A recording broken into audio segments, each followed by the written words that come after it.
Yang terhormat kami muliakan Bapak Kapolres Bombana AKBP Roni Syahendra SH SK MSI. Yang terhormat kami muliakan Bapak Wakil Kapolres Bombana. Yang terhormat kami muliakan para jajaran yang mohon maaf kami tidak bisa sebut satu persatu namanya, tidak mengurangi rasa hormat kami. Yang terhormat kami muliakan tokoh wanita yang sempat hadir pada pagi hari ini. Yang terhormat kami muliakan tokoh agama, tokoh masyarakat, tokoh pendidik yang sempat hadir pada pagi hari ini. Yang terhormat kami muliakan para jemaah pecinta Rasulullah sallallahu alaihi wasallam. Assalamualaikum warahmatullahi wabarakatuh. Alhamdulillahi rabbil alamin. Bismillahi masyaallah la yasukul khaira illallah. Bismillahi masyaallah la yasrifu su'a illallah. Bismillahi masyaallah wa ma kana min ni'mati fa minallah. Bismillahi masyaallah la haula wa la quwata illa billah. Asyhadu an la ilaha illallah wahdahu la syarika lah wa asyhadu anna Muhammadan abduhu wa rasuluhu wa la nabiyya ba'dah. Allahumma shalli wa sallim wa barik ala sayyidina Muhammad wa ala alihi wa ashabihi wa man tabi'ahum bi ihsani ila yaumil amma ba'd. Qala Allah ta'ala fil Qur'anil Karim, a'udzu billahi minasy syaithanir rajim. Laqad ja'akum rasulun min anfusikum azizun 'alaihi ma 'anittum harisun 'alaikum bil mu'minina raufur rahim. Fa in tawallaw faqul hasbiyallahu la ilaha illahu 'alaihi tawakkaltu wa huwa rabbul arsyil 'azim. Sadaqallahul 'azim wa sadaqa rasulul karim wa nahnu 'ala dzalika syahidin wasyakirin walhamdulillahi rabbil alamin. Sidang jamaah pecinta Rasulullah sallallahu alaihi wasallam, pertama-tama marilah kita memanjatkan puji syukur hadirat Allah Subhanahu wa taala dengan selalu mengucapkan kalimat thayyibah alhamdulillahi rabbil alamin. Banyak nikmat yang Allah berikan kepada kita, tetapi para jemaah sekalian, banyak orang, bukan di Bombana, di orang tempat lain, itu mengatakan nikmat kalau berupa harta, dia baru mengatakan, oh ini miskin terhebat. Berupa jabatan, dia mengatakan ini miskin terhebat. Tetapi ada rezeki yang paling hebat, yaitu apa kata Syekh Muhammad Al-Mutawalli Syarqawi rahimakumullah, al-afiyah. Al-afiyah bahwa a'la darajat rezeki. Apa dikatakan dengan al-afiyah? Yaitu kesehatan. Kesehatan adalah rezeki yang paling tinggi derajatnya. Sehebat apapun jabatan kita, sebanyak apapun uang yang kita miliki, kalau kita sakit, tidak ada gunanya semua ini. Tidak nikmat makan, tidak nikmat uang yang kita banyak, tidak ada juga nikmat kita rasakan. Betul apa betul, Bu? Betul. Tapi jangan itu jadi orang miskin. Sidang jamaah rahimani wa rahmatullah. Ini artinya apa? Pelihara kesehatan kita ini.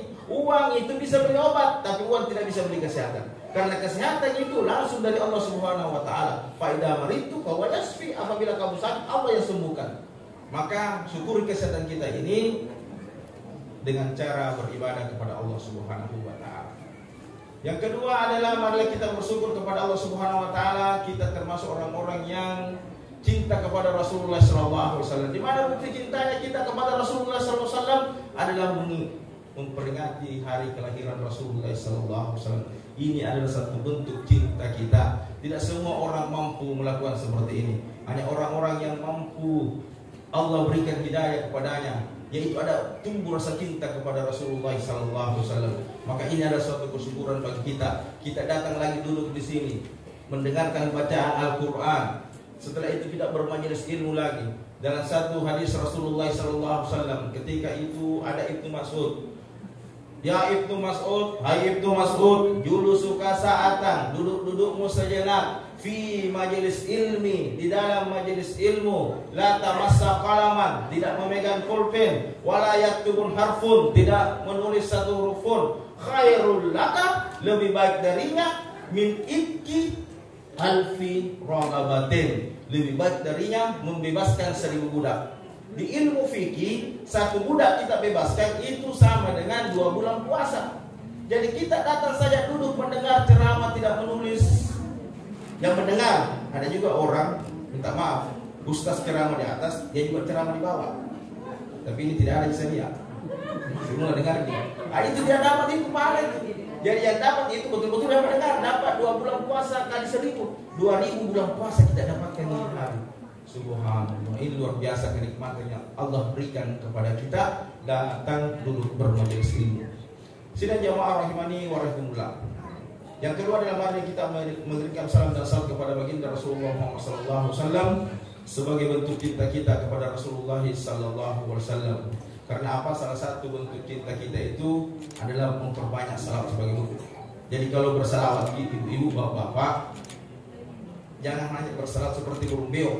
Burung beok itu kalau belajar bersalawat pintar itu.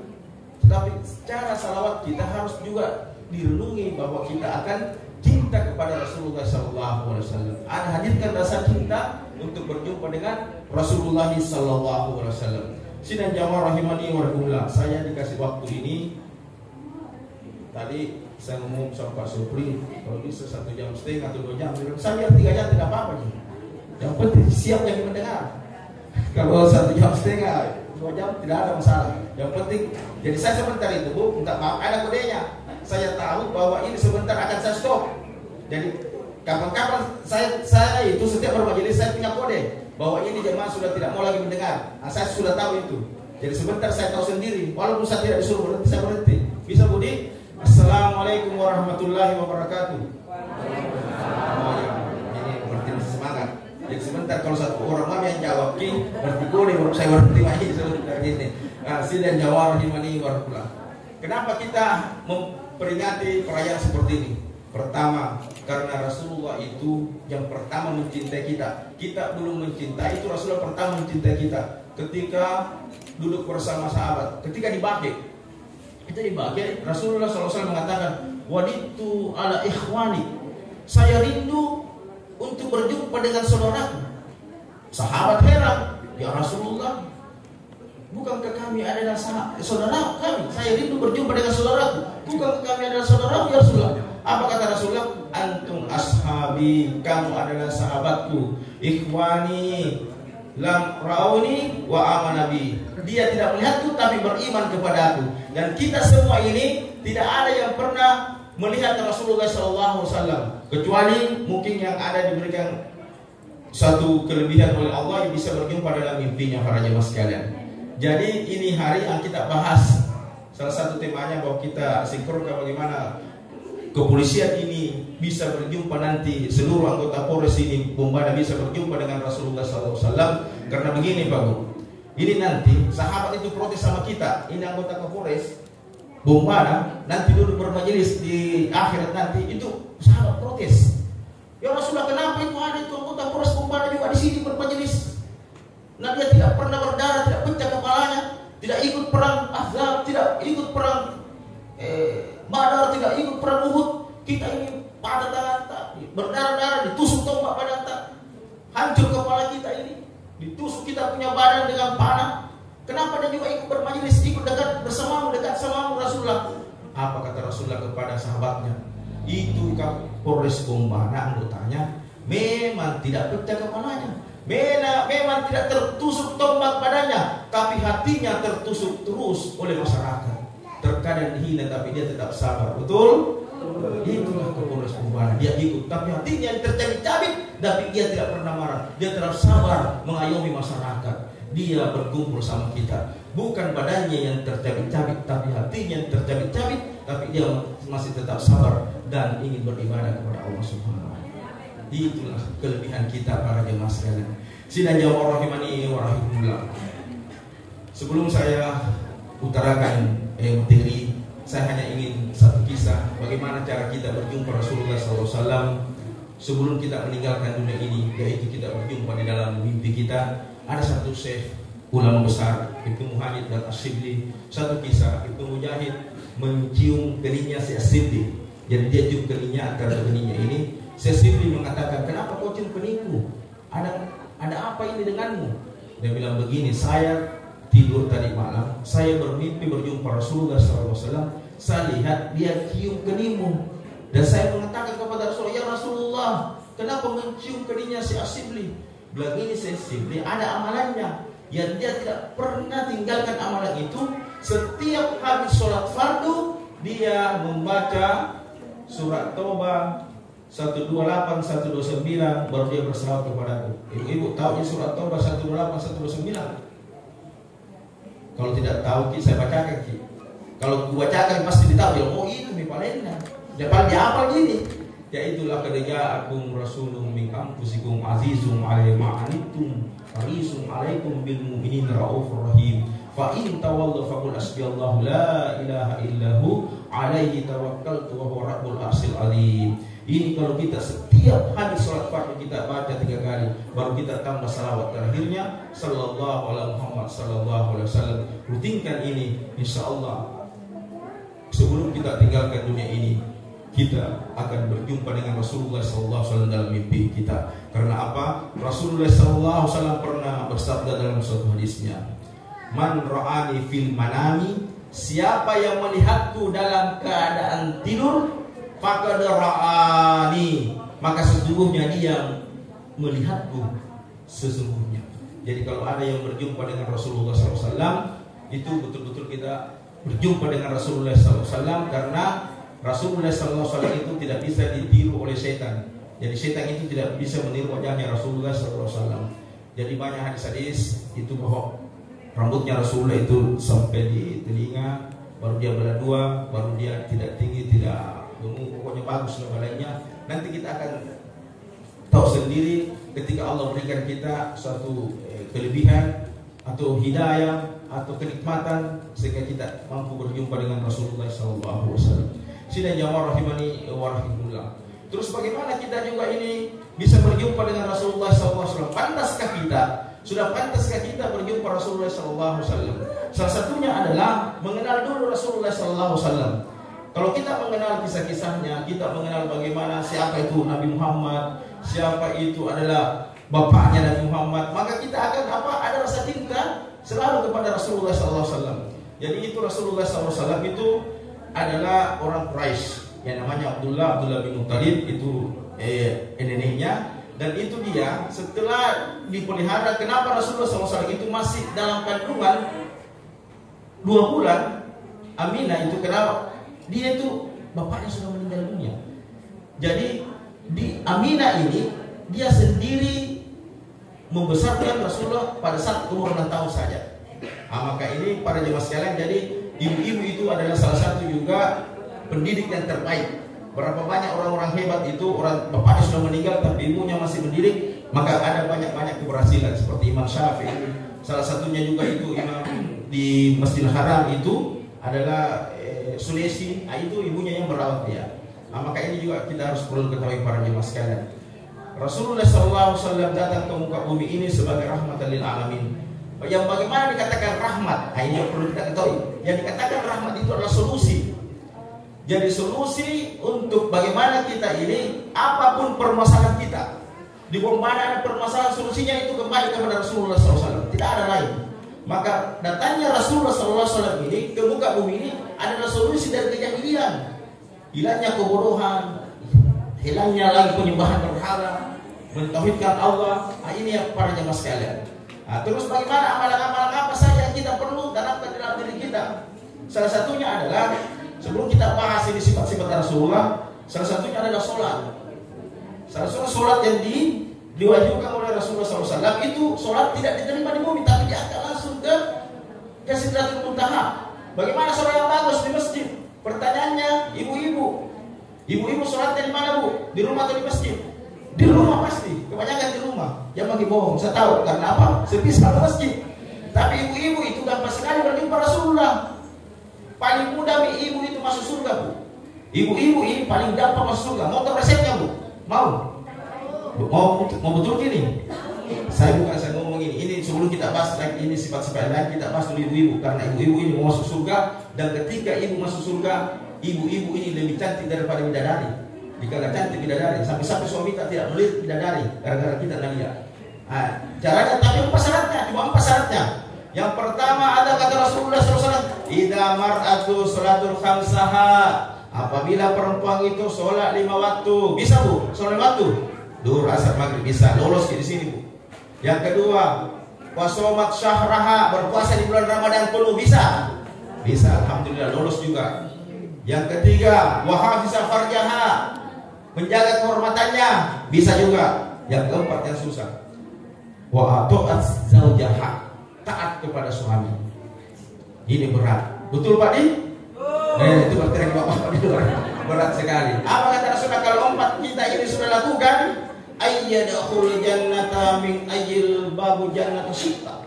Dia bebas memasuki surga, tetapi dia bebas juga memilih pintu surga mana yang dia miliki. Sholat 5 waktu bisa bebas, puasa di bulan Ramadan bisa lolos, apalagi ini menjaga kehormatannya bisa lolos. Tapi ketika taat kepada suaminya, ini paling berat lolos orang wanita para jemaah sekalian. Karena banyak lelaki istiqomah Bu sekarang.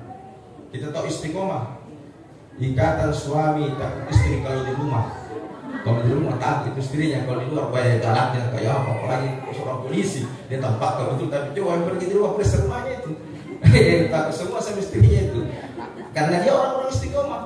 Jangankan kita Bu, pernah dulu Rasulullah di zamannya Umar bin Khattab ada sahabat itu istrinya suka marah-marah, mau pergi melapor ke Umar bin Khattab nasihat, bagaimana istriku suka marah-marah, datanglah ke rumahnya. Ketika dilihat ternyata belum sampai di rumahnya, baru depan pintu Umar juga dimarahi sama istrinya, dia juga. Dia bilang bagaimana caranya? Kau lagi dimarahi itu, apalagi saya minta pendapat. Ternyata begitulah contohnya Bu, yang kita tidak taat kepada suami kita.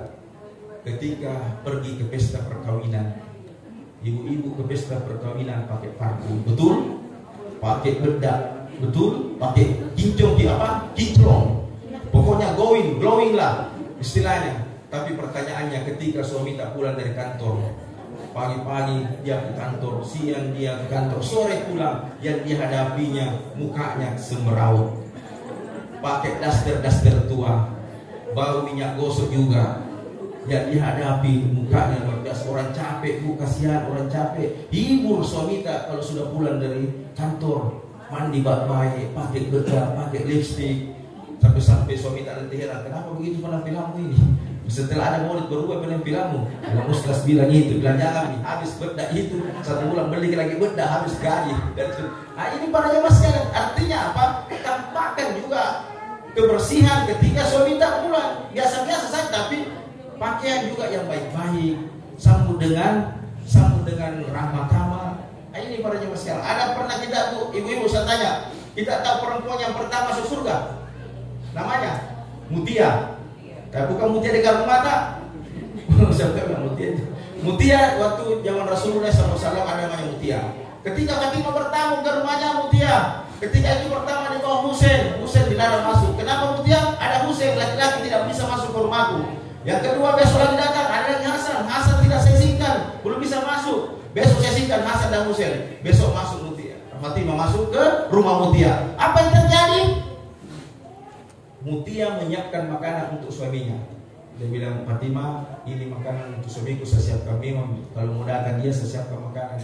Tapi yang aneh, di samping makanan itu ada cambuk untuk pemukul. Bilang, untuk apa itu pemukul? Bilang, saya itu Fatimah kalau makan ke suamiku saya berdiri di depannya. Kalau kurang enak makananku, saya mengatakan Pak, cambuk Pak itu kalau kurang enak masakanku. Kira-kira ada begitu Ibu? Mungkin tak balik, jadi kita jam bapaknya maka mungkin. Ini para jemaah sekalian. Artinya kalau ingin juga berjumpa Rasulullah, jadilah istri yang taat kepada suami. Bapak-bapak juga jangan takut sama istri Pak. Ada yang takut sama istrinya sini? Tidak ada. Tidak ada kalau di sini. Tapi kalau di rumah tidak tahu. Sini jamaah rahimani wa rahimakumullah. Inilah para jemaah sekalian, bagaimana kita ini seorang wanita, satu kuncinya taat kepada suami itu bisa berjumpa Rasulullah SAW, bisa berjumpa dengan Fatimah, bisa berjumpa Khadijah, bisa berjumpa Aisyah. Yang penting kita 4 syaratnya ini. Seorang lelaki harus meniru akhlak Rasulullah SAW, yaitu yang pertama adalah bagaimana kita ikhlas dalam bekerja. Seorang polisi itu banyak sekali tantangannya para jemaah sekalian. Maka jadikanlah ikhlas ini menjadi pedoman dalam diri kita. Masih kita ingat itu Rasulullah ketika ada amalan rahasianya. Ketika itu Rasulullah sudah wafat, Abu Bakar datang bertanya kepada anaknya, Aisyah, apakah ada amalan yang saya tidak tahu Rasulullah waktu dia masih hidup? Dia katakan ada. Ya apa itu? Ketika dia memberikan makan kepada orang buta, orang Yahudi. Ini juga Orang Yahudi, bukan orang Islam, dia berikan makanan, dia kasih makan tiap hari. Akhirnya wafat Rasulullah, Abu Bakar pergi ke orang Yahudi itu. Setelah orang Yahudi itu, kenapa lama sekali datang, siapa kamu, saudara temanmu? Setelah disuapi, dia bilang, bukan kamu orang yang biasa datang menyuapi saya. Kasar sekali caramu. Dia karena apa? Setiap disuapi dia kata-kata yang ngomong, dia hina Muhammad. Waktu Nabi kita disuapi, Nabi kita dihina, tetap dia suapi dengan lembut. Tapi Abu Bakar, Nabi Muhammad dihina, dia sudah kasar caranya kasih masuk makanan. Bilang, bukan kamu ini. Bilang, mana orang yang biasa suami saya? Bilang, yang suapi kamu sudah wafat, itu adalah Nabi Muhammad SAW. Maka orang Yahudi ini adalah bersyahadat. Apa makna pada kisah ini? Keikhlasan yang penting kita lakukan. Sehebat apapun orang hina kita, sehebat apapun orang caci maki kita, sehebat apapun orang memfitnah kita, maka kerjakan dengan ikhlas. Allah akan berikan, akan mengangkat derajat kita, para jemaah sekalian. Maka apa juga rahasia daripada kisah ini? Pentingnya kita punya amalan rahasia. Punya amalan rahasia. Banyak orang untuk mencari muka mungkin kepada Bapak Kapolres. Salah kalau mencari muka kepada Kapolres. Kalau ada Kapolres, kami bekerja semua, kami siap apa semua. Salah sekali. Kalau kita sandarkan kepada makhluk, pasti kecewa.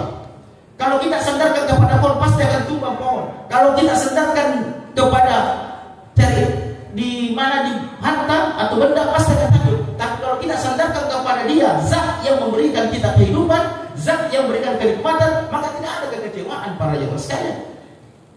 Maka jangan berharap kepada manusia, pasti kecewa. Berharap kepada Allah Subhanahu wa taala. Gantungkan semua pekerjaan kita hanya kepada Allah Subhanahu wa taala. Ini banyak orang, para jemaah sekalian, terkadang dia bekerja hanya mau dilihat. Wah, kalau lihat kayak ini, apalagi seorang yang bujangan itu kalau ada calon mertuanya di depan pergi sholat, sampai takbirnya dia kunci badannya. Allah, bilang, ini mau dilihat katanya khusus sholatnya ini. Sampai kalau jadi imam bacaannya yang panjang-panjang.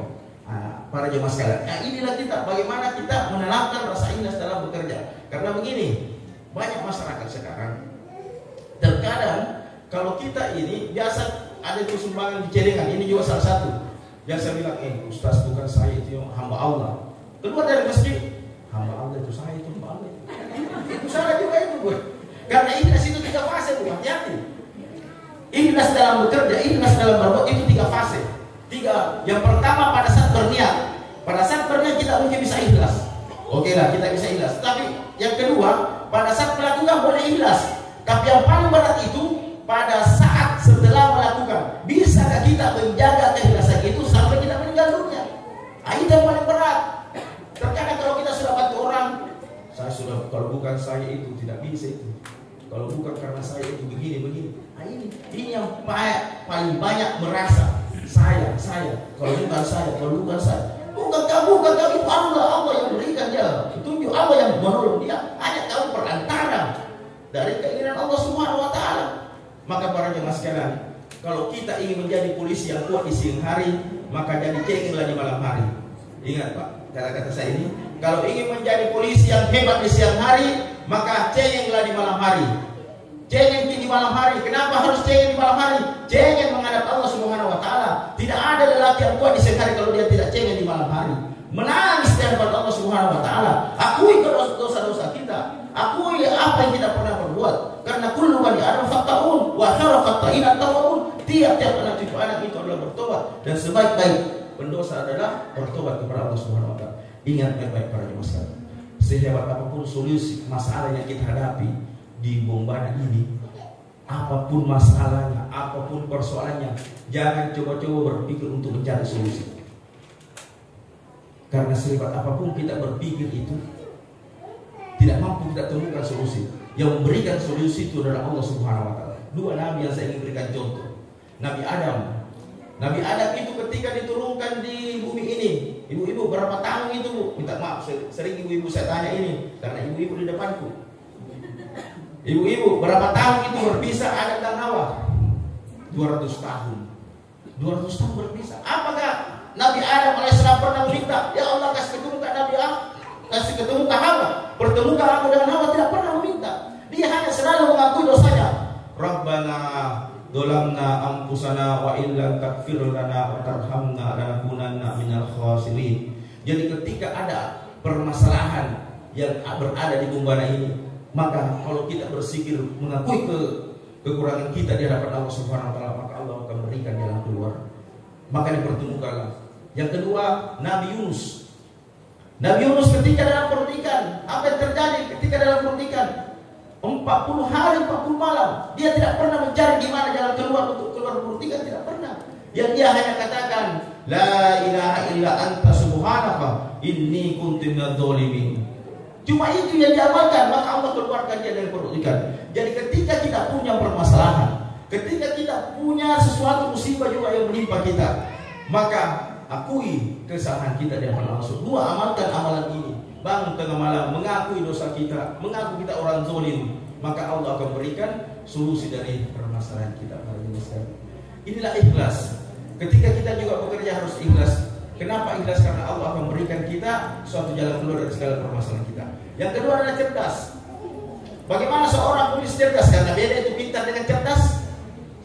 Kalau pintar lain, kalau cerdas lain. Kalau pintar itu misalnya pintar ki mengaji itu pintar. Pintar ki hukum itu pintar. Pintar ki 1 tambah 1 2 itu pintar. Tapi yang mana dikatakan cerdas? Ketika dia tahu itu salah, baru dia tidak lakukan. Berapa banyak orang yang menghadap keluar? Berapa banyak orang yang korupsi? Apakah yang korupsi itu tidak pintar? Pintar semua. Dia tahu hukumnya, tapi dia tidak cerdas karena dia tidak amalkan ilmunya. Dia tahu ini salah, tapi dia lakukan. Maka itu Rasulullah SAW orang fatana, cerdas. Maka ketika kita juga ingin menjadi orang cerdas, maka contoh Rasulullah SAW. Maka ini para jemaah sekalian. Makanya banyak orang pintar bercerita, tapi dia tidak lakukan. Ini orang yang sangat disiksa nanti di akhirat. Ingat baik-baik para jemaah sekalian. Yang pertama masuk neraka itu bukan Fir'aun. Yang pertama masuk neraka bukan Haman. Masih kosong neraka. Yang pertama masuk neraka itu adalah orang alim. Orang alim, para ustaz, para kiai. Yang pertama masuk neraka. Kenapa? Dia pintar mengatakan. Ditanya, kamu berdakwah karena apa? Karena Allah. Karena mendapatkan tentunya. Kadzab, kata Allah. Bohong kamu hanya ingin berdakwah karena kamu apa? Ingin dikatakan pintar, ingin dikatakan alim, ingin dikatakan orang pintar baca Quran, ingin dikatakan ini. Ada kesombongan di dalam diri kita. Maka dilemparkanlah kita ke dalam neraka. Ingat baik-baik para jemaah sekalian. Ini juga sifat sombong, banyak orang sombong. Orang yang paling dibenci oleh Allah itu wa'ailu mustakbir. Orang yang miskin tapi sombong. Orang miskin sudah sombong lagi. Orang kaya sombong mungkin wajar-wajar, tapi kalau orang miskin sudah miskin sombong lagi, ini paling nanti di akhirat tidak ditimbang. Tidak ditimbang oleh Allah Subhanahu wa taala, tapi harus mentok dilempar ke api neraka. Seperti juga ini, kita ini sekarang ini minta maaf. Sebelum saya lanjut, ini minta maaf ini sekarang kan musim pilkada. Hati-hati. Hati-hati adanya sogok menyogok. Karena orang yang menyogok dari sogok itu tidak berdosa. Jadi orang yang menyogok dari sogok itu tidak berdosa. Ingat. Pasti busik dia bilang, kenapa tidak berdosa ini? Orang yang menyogok dari sogok itu tidak berdosa, nah sementara dilempar ke api neraka. Kalau berdosa bisa jadi maafkan, bisa tiba-tiba amalnya, tapi lah sementara dilempar masuk ke dalam api neraka. Hati-hati para jemaah sekalian. Maka ini juga kami baru-baru dilantik sebagai majelis ulama di Bulukumba. Maka ini juga salah satu kiat kita bagaimana memasyarakatkan ini bahwa tidak ada yang boleh politik money, istilahnya politik uang para jemaah sekalian. Maka inilah kita bagaimana kita mencontoh Rasulullah SAW. Yang ketiga adalah bagaimana kita mencontoh sifat Rasulullah SAW itu suka sekali bersedekah. Jadi kalau mau ingin berjumpa Rasulullah SAW suka bersedekah. Jangan menjadi orang pikir. Kenapa bersedekah itu sangat dahsyat? Orang meninggal itu kalau mau meninggal dunia, dia katakan, arji'u, kembalikan aku apa untuk bersedekah. Sebagaimana Allah berfirman, wa anfiqu mimma razaqnakum min qabli an ya'tiya ahadakumul maut wa yaqula rabbi laula akhartani ila ajalin qarib fa asaddaqu wa aku minas solihin. Wa anfiqu, infakkan hartamu sebelum datang kematian di antara kamu dan kamu mengatakan, ya Tuhanku, tunda sebentar kematianku agar aku dapat bersedekah. Kenapa bersedekah? Karena apa? Rasulullah SAW pernah bersabda, idza mata insan, apabila manusia meninggal dunia, ikata malu, terputus amalnya. illa min salata, kecuali 3, yaitu sedekah jariah. Sedekah jariah. Yang mana dikatakan sedekah jariah? Yaitu ketika pembangunan masjid, ada uang kita masuk di situ, dipakai sholat zuhur, dipakai sholat asar, maghrib, isya, subuh, itu semua mengalir pahalanya kepada kita para jemaah sekalian. Ingat baik. Saya tanya ibu-ibu di sini, bapak, ini renungan bagi kita. Kita semua yang hadir di sini punya orang tua. Punya orang tua. Pertanyaannya, adakah warisan yang orang tua titipkan kepada kita? Ada tanahkah yang wariskan untuk orang tua kita? Saya kemarin di pesantren, saya tanya, adakah tanah yang dia wariskan?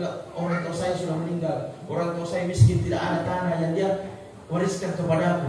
Akhirnya apa? Saya mengatakan begini, kalau bapak-bapak, ibu-ibu sudah orang tuanya meninggal, kalau memang tidak ada tanah yang wariskan kita adalah warisan yang terbaiknya.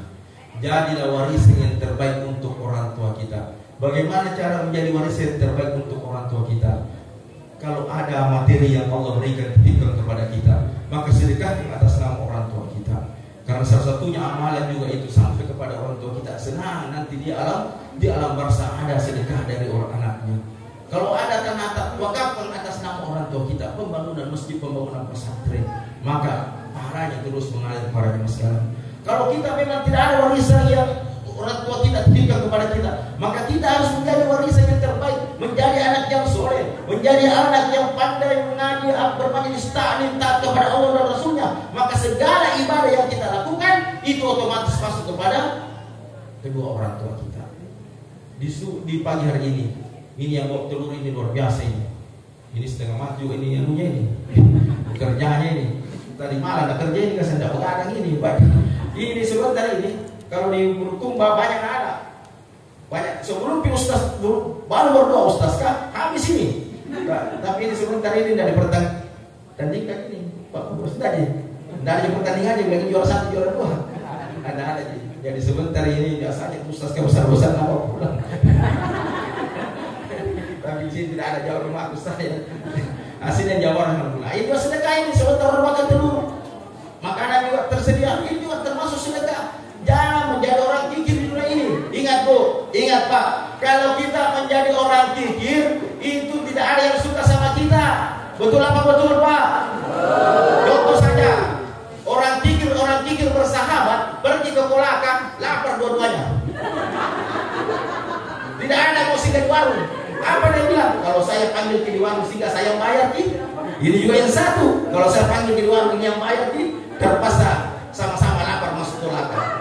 Masuk di Kolaka pura-pura mau kencing. Saya pergi kencing dulu ternyata ketemu di satu warung. Rasulullah SAW itu pernah ada datang. Ya Rasulullah, saya mau masuk Islam, tapi kasih saya kambing. Antara lembah ini, ada lembah itu di sana di Madinah, kasih lembah itu air apa? Kasih sekurang itu 300 ekor kambing dikasih para jemaah sekalian. Ini Rasulullah kalau bersedekah tidak tanggung-tanggung, tidak tanggung-tanggung. Para sahabat, ada sahabat itu kalau banyak hartanya dia menangis. Bagaimana saya banyak sekali bertanggung. Dia bilang bagaimana kalau meninggal nanti besok disedekahkan lagi harta. Karena apa? Yang lain itu satu pertanyaannya, tubuh kita satu pertanyaannya. Umur kita satu pertanyaannya, jasad kita satu pertanyaan, ilmu kita satu pertanyaannya. Tapi ketika bertanya tentang harta, min aina taksabahu wa fima anfaqahu, dari mana didapatkannya dan kemana dibelanjakannya. Para jemaah sekalian, maka inilah perlu kita bagaimana jika ingin berjumpa Rasulullah SAW nanti di akhirat kelak, maka janganlah kita menjadi orang-orang yang pikir. Janganlah kita menjadi orang-orang yang pelit, karena sesungguhnya orang yang pelit itu tidak disuka di dunia, lebih-lebih di kuburan. Orang kikir kalau pergi di kuburan luar biasa. Belum ditanya di Kuala Lumpur memang sama kerja nakir. Bilang mantu orang kikir ini. Kita tahu kikir Bu, kikir itu alat. Kalau di kikir itu siapa yang hancur, besi atau kikir? Besi. Itu kikir tidak motong hancur, biar menasihati, biar betul menasihati. Kalau ada yang sifat kikir dalam hatinya. Nah ini kita ini kalau ingin berjumpa Rasulullah, jangan kita menjadi orang yang kikir. Rasulullah SAW itu pernah satu hari di perang Ahzab. Itu perang Ahzab, itu perang Khandaq juga dinamakan perang Khandaq. Itu pada saat musim paceklik, itu pada saat lapar semua orang, lapar semua. Akhirnya apa? Tapi musim tidak ada orang yang punya harta, tidak punya makanan. An Jabir. Nabi bisiki Rasulullah ada di rumah makanan, tapi 15 orang di. Nabi bilang, oh iya, kurang juga. Kalau kita mungkin kita saja ini, kalau ada telepon cetik kesini kita makan coto. Nah banyak orang di tempat ini pasti sembunyi kita pergi. Ya saya pergi makan coto nih, nanti sebentar dikau. Maksudnya dia tidak kasih tahu temannya. Dalam hatinya, pura-pura, buka duluan, buka dulu pergi di belakang ada urusan. Padahal orang dipanggil makan ini sama temannya. Rasulullah tidak begitu. Dia suruh pulang Jabir, masa makanan itu untuk Rasulullah saja, kata Jabir. Ini ratusan sahabat. Akhirnya apa? Rasulullah berdiri. Sekarang ini hari kita makan besar. Sekarang ini kita akan makan. Ada Jabir menyiapkan makanan untuk kita. Ini untuk 15 orang. Andaikan Rasulullah mau, dia sendiri yang pergi ke sana, tidak memperhatikan bawahannya. Ini seorang pemimpin juga harus yang memperhatikan bawahannya. Tapi Kapolres ini pula memperhatikan bawahannya terus. Karena dari pertama saja senyum-senyum terus Kapolres ini. Ini para jemaah sekalian. Ini juga seorang pemimpin harus jangan mempentingkan diri sendiri. Berapa banyak pemimpin yang tidak berhasil dibenci oleh bawahannya karena apa? Kepentingan diri sendiri saja diperhatikan. Ini Rasulullah tidak. Dia perhatikan para sahabatnya. Dia mengatakan kita akan makan besar sebentar. Akhirnya apa? Dipanggillah semua. Istrinya Jabir heran, kenapa banyak sekali orang datang? Akhirnya apa yang terjadi? Kata Rasulullah, Jabir sini makanan biar dia saya suapi makanan semua. Disuapi semua makanan, ratusan orang cukup. Sampai 15 orang, ratusan orang cukup para jemaah sekalian. Ini artinya apa? Salah satu Rasulullah SAW itu bukan orang biasa. Kenapa Rasulullah SAW menjadikan uswah teladan? Karena Rasulullah itu adalah manusia, tapi manusia bukan manusia biasa. Kenapa Allah mengirim Rasulullah SAW manusia untuk menjadi teladan kita? Karena apa? Dia adalah manusia. Kalau malaikat dijadikan contoh tidak boleh. Kalau malaikat dijadikan contoh tidak boleh, Pak. Kenapa malaikat tidak butuh uang, malaikat tidak butuh ini? Kalau Rasulullah memang manusia, tapi manusia bukan sembarang manusia. Rasulullah itu manusia, tapi bukan sembarang manusia. Contoh saja, bahwa manusia itu bukan sembarang manusia. Kita manusia meludah atau tidak? Meludah juga ya. Tapi beda ludahnya, Rasulullah beda ludahnya. Ludahnya Rasulullah itu menjadi obat. Ketika Abu Bakar di dalam digigit sama ular, dipatuk sama ular, ludahnya Rasulullah diberikan ludahnya Rasulullah, sembuh itu penyakitnya. Tetapi jangan-jangan begini Bapak, lantas juga jangan begini Pak. Siapa tahu ada kecelakaan, kita lihat luka orang, kita ambil data juga, bilang saya umatnya Rasulullah, di ludah juga lukanya orang. Salah juga itu. Karena kita manusia biasa, tidak seperti Rasulullah SAW. Ini yang perlu kita tanamkan di dalam diri kita, bahwa sesungguhnya Rasulullah SAW itu menjadi teladan bagi kita agar apa? Kita bisa mengikuti akhlak-akhlaknya. Salah satu akhlaknya itu adalah bagaimana kita menjadi orang-orang yang rendah hati, tawadhu. Nah, salah satu juga rendah hati. Ini rendah hati. Rasulullah SAW sangat rendah hati, tidak pernah angkuh dia, tidak pernah ada sifat kesombongan di dalam dirinya. Karena apa? Dia sadar bahwa yang maha benar itu, yang maha mulia itu adalah Allah Subhanahu wa taala. Satu kisah yang menarik. Ini juga Rasulullah teguran bagi Rasulullah, ada seorang penzina. Tapi penzinanya bukan penzina orang hidup, penzina orang mati. Jadi suatu hari dia kaum Al-Ansar itu ada meninggal perempuan yang cantik. Dia akan penggali kubur, tapi ketika itu ada perempuan yang meninggal itu kaum Al-Ansar. Dia gali kuburnya, dia buka kain kafannya, masih cantik dia dilihat, naik sahabatnya. Dia perkosa ini, dia zinahi mayat ini, jenazah ini. Setelah itu, sudah jenazah, mau pulang, bangun ini mayat, dia dengar, kamu ini tidak ada malunya kamu kan? Kamu tidak punya malu. Nanti saya berhadapan dengan Allah dengan keadaan najis, dan saya dalam keadaan telanjang. Maka apa? Dilaporkanlah ini kepada dia, ingin minta maaf kepada dia laporkan kepada Rasulullah SAW. Bagaimana ini solusinya? Apakah tobat saya diterima? Akhirnya apa? Yang dia terbuka adalah Umar bin Khattab di masjid. Umar bin Khattab juga bilang, oh ya luar biasa ini dosamu. Tapi dilaporkanlah Umar bin Khattab kepada Rasulullah. Rasulullah mengatakan, panggil itu anak muda masuk.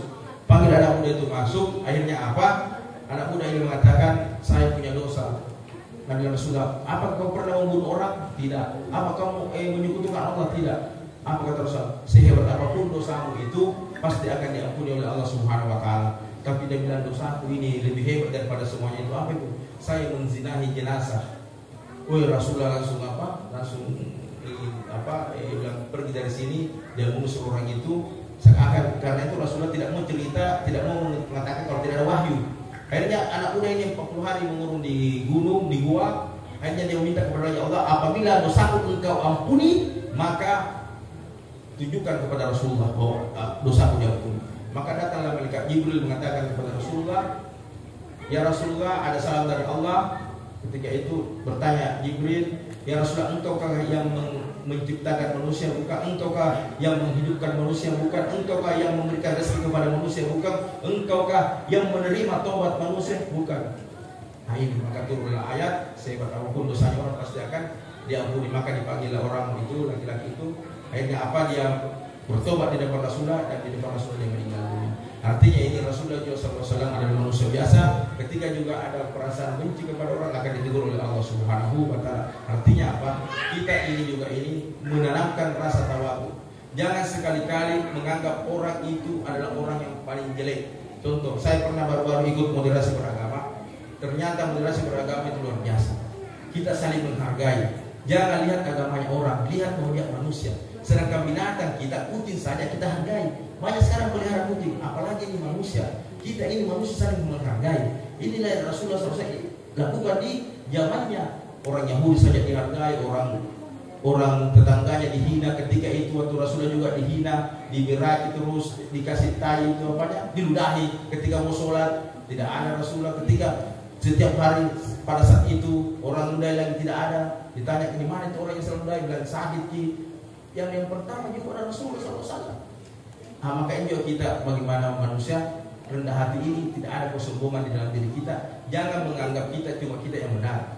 Ini banyak orang ini, banyak cuma dia yang benar, cuma dia mengatakan salah yang paling benar.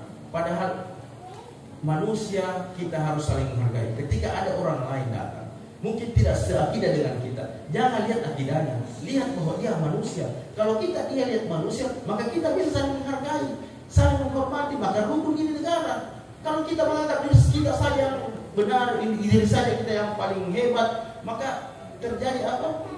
Terjadi pandang enteng orang, bisa ini, bisa berkata yang kasar kepada orang itu. Maka ini perlu juga kita tanamkan di dalam diri kita. Apalagi ibu, ini jaga lisan ini. Ibu-ibu ini kalau ketemu sama ibu-ibu selesai masalah. Semua sampai dicerita orang. Sampai-sampai bukan di sini Bu, di Cina. Itu ibu kalau pergi ke pengantin, kita contoh pergi ke pengantin. Kalau dia lihat, oh ini baju merah dia pakai, pengantin berikutnya lagi baju merah, pengantin untuk baju merah. Dan sudah empat pengantin ini baju merah terus, mungkin tidak ada warna itu. Nah cerita orang, ya miskin mantung itu tidak ada warna. Kalau kita tidak tahu tidak ada warna, datang ke rumahnya, assalamualaikum, waalaikumsalam. Saya lihat ini kami pengantin di Bombana, itu terus baju dipakai Bu. Tidak ada uang, tak beli baju. Bilang tidak ada. Kasih uang. Ini sampai juga beli pakai lagi baju yang warna merah, warna biru lagi. Nah ini yang bagus. Betul apa betul Bu? Jangan cerita orang gaya-gaya. Orang beli mobil, kita yang terputar. Orang beli motor, kita yang terputar kiri kanan. Bilang kenapa bisa beli mana? Ini anak cicil itu. Dicicil. Kenapa kalau dicicil bukan baju mantap? Betul apa betul Bu? Nah ini kita harus tanamkan dan jaga juga lisan. Karena lisan bisa mempengaruhi sifat kesombongan di dalam diri kita. Karena lisan bisa membuat hati kita tidak rendah hati. Karena lisan bisa membuat kita ada pertengkaran di antara kita. Berapa banyak orang bertengkar gara-gara lisannya? Harus ini kalau memang tidak bisa berkata yang baik, diam saja. Sebagaimana Rasulullah SAW mengatakan, "Man kana yu'minu billahi wal yawmil akhir, falyakul khairan aw liyasmut." Barang siapa yang beriman kepada hari akhir dan kepada Allah dan hari akhir, berkata yang baik atau diam saja. Inilah sifat Rasulullah. Seorang polisi bagaimana dia, ini adalah kekuatan yang sangat dahsyat. Polisi itu adalah kekuatan. Kata-kata itu orang takut. Saya dulu waktu kecil kalau bilang ada polisi dari jauh, anak mau sembunyi. Takut mentoki. Karena apa? Memang dia beribawa para jemaah sekalian. Kata-katanya saja sudah kita sedani.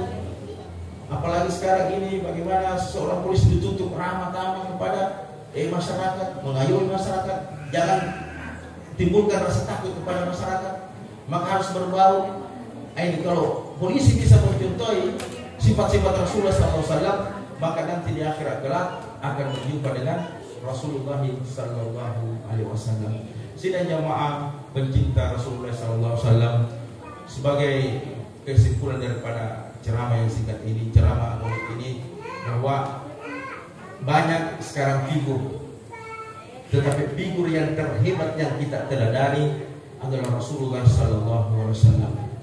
Kenapa demikian para jemaah sekalian?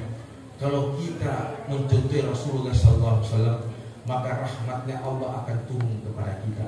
Kalau rahmatnya Allah turun kepada kita, maka kita bisa berjumpa dengan Rasulullah SAW. Pertanyaan terbesar di siang hari, sudah pantaskah kita berjumpa Rasulullah SAW? Maka sebelum pertanyaan ini muncul kepada kita, pantaskan diri kita untuk berjumpa Rasulullah. Pantaskan mata ini. Bagaimana pantaskan mata ini untuk melihat Rasulullah SAW di akhirat kelak? Jangan sampai mata kita ini hanya sama dengan mata binatang. Mata binatang itu tidak dipertanggungjawabkan, tapi mata kita dipertanggungjawabkan di hadapan Allah Subhanahu wa taala. Inna sama wal basar wal fuada kullu ulaika kana masula. Kalau kita ingin berbicara dengan Rasulullah, pantaskan lisan ini. Jangan selalu menggibah, memfitnah, menghujat orang, kata-kata kasar, kata-kata yang tidak bermanfaat. Gunakan lisan ini dengan kata-kata yang baik, nasihat, baca Al-Quran. Apalagi Al-Quran kita baca, kita dengarkan Al-Quran, sering-sering baca Al-Quran. Ibu-ibu ini, bapak-bapak, kalau kita Al-Quran yang kita sering baca, itu kalau di rumah kita baca, maka yang pertama ke dalam rumah kita itu malaikat. Kalau kita baca Al-Quran, maka yang pertama ke dalam rumah kita itu adalah malaikat. Maka pantaskan lisan ini. Kalau kita ingin berbincang-bincang dengan Rasulullah SAW. Yang ketiga adalah bagaimana kita bisa berjumpa Rasulullah. Maka pantaskan tangan ini. Pantaskan tangan ini. Jangan sampai tangan ini hanya apa? Hanya dipakai apalagi kalau menjaga silat, jaga karate, suka memukul orang. Seorang pejabat pantaskan tangannya untuk tanda tangan hal-hal yang kepentingan beragama. Ketika kita ingin berjumpa Rasulullah SAW, maka yang terpenting pantaskan hati kita. Pantaskan hati kita. Ini yang paling berat, karena nilai keikhlasan itu berada di hati. Innallaha la yanzuru suwarikum wala jisamikum walakin yanzuru ila qulubikum wa a'malikum. Allah tidak melihat pakaian kita, Allah tidak melihat wajah kita, tapi Allah melihat hati kita dan amal kita. Hati kita yang dulu dipandang para jemaah sekalian, hati kita yang pertama dilihat oleh Allah Subhanahu wa taala, hati kita yang pertama diintrospeksi oleh Allah Subhanahu wa taala. Kalau hati kita ikhlas, maka Allah akan baru menilai amal kita. Apalagi kalau kita berniat baik, itu kan nilainya di hati, Pak. Nilainya itu di hati. Kalau kita berniat baik itu sudah dapat satu pahala. Sudah malaikat catat satu pahala. Pertanyaannya, apakah malaikat bisa melihat hati kita? Malaikat tidak bisa melihat hati kita. Yang melihat hati kita cuma Allah Subhanahu wa taala. Terus bagaimana bisa tercatat satu pahala? Jadi kalau ada niat baik tak itu malaikat cium bau harum di dalam tubuh kita. Jadi itu malaikat mencatat, itu cium bau harum, oh sudah ada niat baiknya itu. Nah, satu pahala. Terus itu kalau melakukan dapat 2 pahala. Tetapi jangan hanya berniat terus. Berniat mau sedekah, berniat mau sholat, berniat terus, tidak melakukan dapat satu biar bisa tidak juga itu seperti ini. Apa aja mas sekalian? Artinya apa? Hati kita yang perlu diluruskan. Salah niat, salah hasil. Beda niat, beda hasil.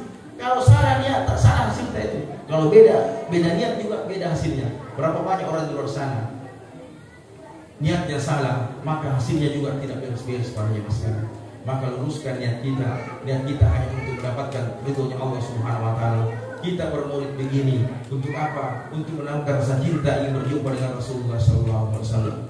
Kita mengadakan maulid ini sudah membuktikan bahwa kita cinta kepada Rasulullah SAW. Nanti di akhirat kelak ini semua akan menjadi saksi di hadapan Allah Subhanahu wa taala. Masjid ini, masjid apa? Miftahul Jannah adalah kuncinya surga. Jadi di sini kuncinya surga. Jadi kalau mau masuk surga, masuk sini. Karena di sini kuncinya. Ini masjid Miftahul Jannah nanti terbang nanti di akhirat. Terbang di akhirat jadi saksi nanti. Ya Rabb fasafa'ni fihi. Ya Tuhanku, berikan izin aku untuk berikan syafaat kepada jemaah ini, jemaahku. Maka Allah berfirman, fasafa'ni. Silahkan berikan syafaat. Maka ini para jemaah sekalian, ini semua menjadi saksi di akhirat kelak bahwa kita telah membuktikan cinta kita kepada Rasulullah sallallahu alaihi wasallam. Dan yang terakhir sekalian saya ingin, kenapa juga saya selalu bilang terakhir? Pasti bertanya-tanya Pak Kapolres juga bertanya-tanya, kenapa saya bilang terakhir ini? Masih nanya terus. Saya suka yang terakhir itu, kalau yang mengantuk di belakang itu bangun. Dan yang terakhir, dan terakhir nih. Karena banyak tuh kalau biasa ceramah mengaku di belakang, tapi kalau bilang terakhir, baru dia melek matanya. Oh terakhir gini, siap-siap para lebih pancing nih, belum terakhir. Nasi dan jamaah lagi mana itu warna pulang.